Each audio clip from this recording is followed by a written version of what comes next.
Chapter 7, Section 3 is called African Society and Culture. This just gives you an insight of what all of these earlier kingdoms and organizations kind of existed like, and their culture developed much different than other early civilizations in Asia and Europe. All right, now most of what we know about their society and culture was not because of finding written records. Most of these early civilizations, other than Egypt, really didn't have a written language. So it was really based on people's descriptions or accounts of what they saw. So the traveler of Ibn Battuta was from Arabia. He came in and he would give descriptions, or al-Bakri, as we mentioned before. So that's how we know so much about these people. All right, the aspects of African society, they lived in small villages that were walled in, and these kind of became towns. And again, this was a normal way of developing ancient civilizations. These towns or villages were separated by walls for, of course, protection. They had a center of government. They had markets, which they got goods from all sorts of places from traveling caravans.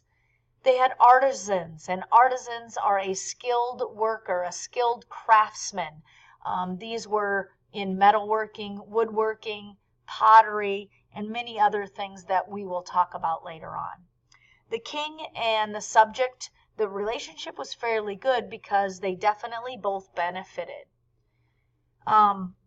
This relationship between the king and the subjects was much closer than it was in Asian societies, even though they had similar characteristics of dynasties or family rules.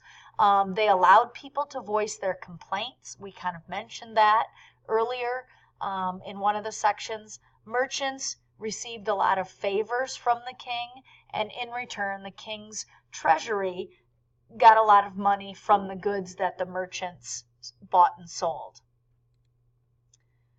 Family was very important to ancient African societies. Their sense of identity or who they are was determined by a membership within their extended family and also a lineage group. So an extended family are, of course, more than just parents and kids. It's parents, grandparents, aunts and uncles, cousins, those close to you. And then lineage group were these extended family units that were combined into larger communities. This was the basic building block of African society, the lineage groups. And you could claim to be from a real common ancestor or a legendary ancestor. The older people or elders were in charge, and they were all expected to take care of one another. Men, of course, had the dominant group, as in most societies then and today. So women were subordinate to men in Africa. They were valued, however, so they weren't, they weren't demeaned or they weren't put down. They were valued for the work that they could do, or of course they could have babies, which would extend or make the lineage line longer, so that was respected. At home, they stayed and worked in the fields. Some of them actually were merchants or traders as well. All right, key differences between African women and other places is the fact that their heritage line were traced through the mother's family. That's called matrilineal societies. Most everywhere else was patrilineal, including like the United States today. We trace our lineage through the father's side simply because we take on the father's names. Oftentimes, women were allowed to inherit property, which was again different than other societies. And here's a different one, that women kind of were able to stay in their own homes, and men, if they were going to marry them, would move into their home or house. All right, as far as community and education and initiation, the education was to prepare the young people to become part of their society. Boys and girls were raised by their mothers until they were about 6. And from their mothers, they learned language, family history, and even songs, which of course passed on history and religion. At 6, then the boys would go to the house of men, and girls would go to the house of women. The boys were taught by the dads. They were taught hunting, fishing, how to grow plants, and how to clear the fields. The girls were taught by the moms all the domestic things of taking care of the home, work in the fields, and how to be a good wife or mother. Marriage or motherhood for the women were actually the stepping stone into becoming a woman. So that was all they needed to do. As the children would mature, they became more important in the community. Boys would then start clearing the fields. They would be part of building homes and take part of village ceremonies and discussions dealing with important things that came up. Girls also took more responsibility at home, take care of the children, and they too attended village ceremonies, but much different than what the men attended. Women tended to go to celebrations or funerals. So weddings or funerals are what women would attend, and the boys would attend those as well, but other ones that would involve maybe laws or how things are running within the village. Kids would reach puberty, and at that point they had this full transition into what was considered to be African adulthood. All right, slavery. You can't mention Africa without slavery. They were part of slavery, and not just because they were victims of it. They were actually slave traders themselves, and so, as always, it was done in ancient times. Berber villages were raided in northern Africa and sold slaves in the Mediterranean region throughout the Muslim world. And mostly they served as domestic servants and even sometimes soldiers. Sometimes they were captured in war. They were also slaves if they couldn't pay their debts, or if they were criminals. However, unlike Rome, where they used them then in gladiatorial fights, these slaves could actually be well trusted, and in that sense they were treated a little bit differently. All right, slavery, of course, life was not good. They had to work long, hard hours. If you were a soldier, you had a little bit better life. In Muslim areas, you could even win your freedom if you were a slave. And wealthy household servants had the very best life because they were treated almost like they were part of a family. Religious beliefs. These were a little bit different than other places because established religion almost didn't exist, and they also worshipped their ancestors. So religion varied from place to place, but what they did have in common in Africa was a similarity that they all believed in a singular creator God. The Yoruba in Nigeria believed in a single God that sent his son, Oduduwa, from heaven via a canoe, and that was the first creation of humans. This sort of religion was practiced by many slaves that were sent to America.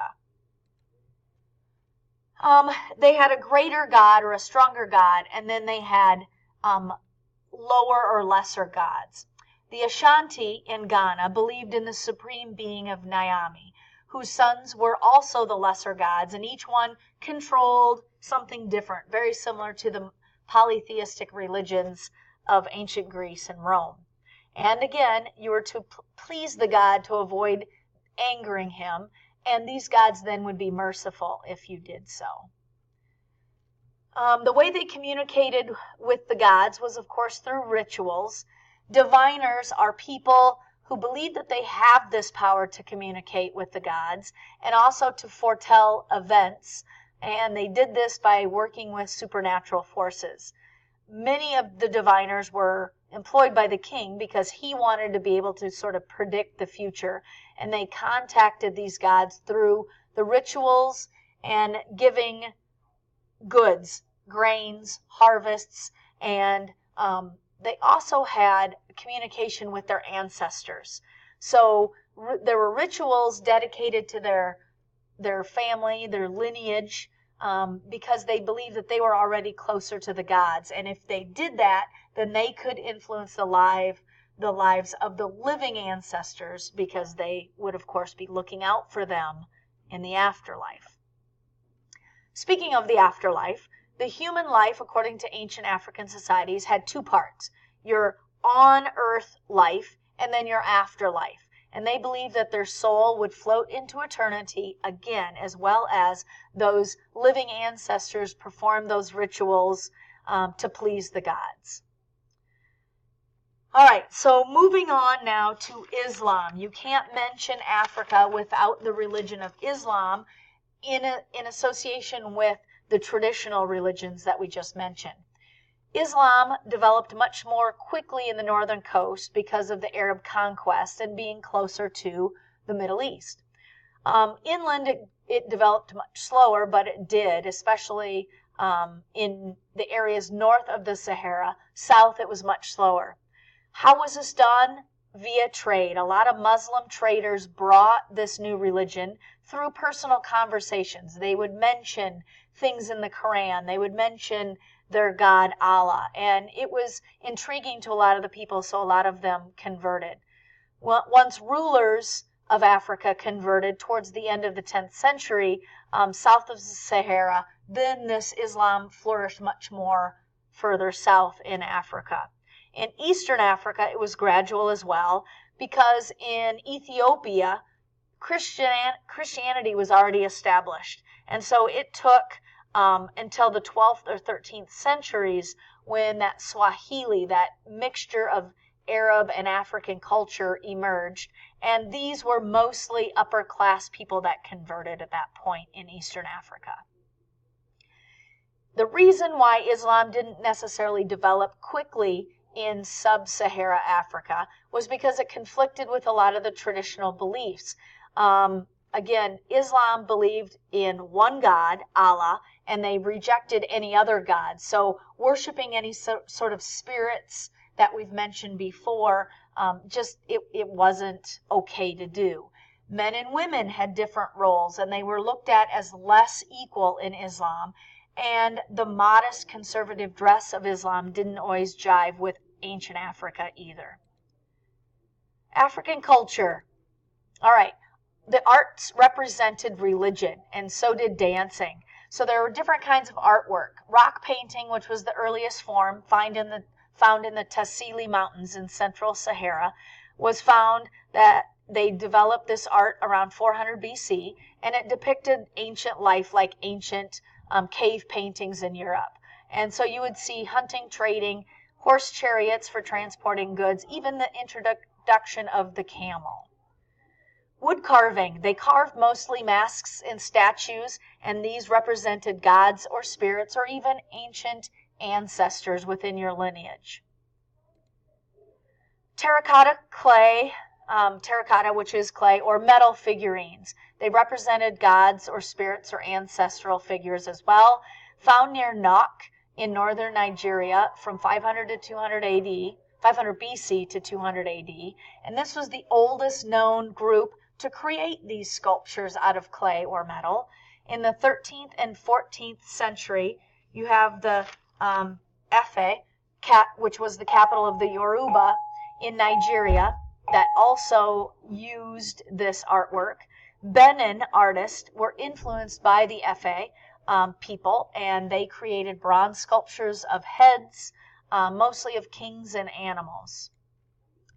All right, music served also as a religious purpose, as mentioned before. They had heavy rhythmic beat, and it influenced Western music. In the section that hopefully you read, which was the inset called Connections to Past and Present on page 240, mentions that slaves brought to America had drums, harps, gourds, pots, sticks, and they, of course, used hand clapping. They used voice and instruments together, and they also had this type of music that was call and response. So one person would say something, and then another, usually a group of people, would respond. So African music was influenced into U.S. music, It was also influenced into Latin America music.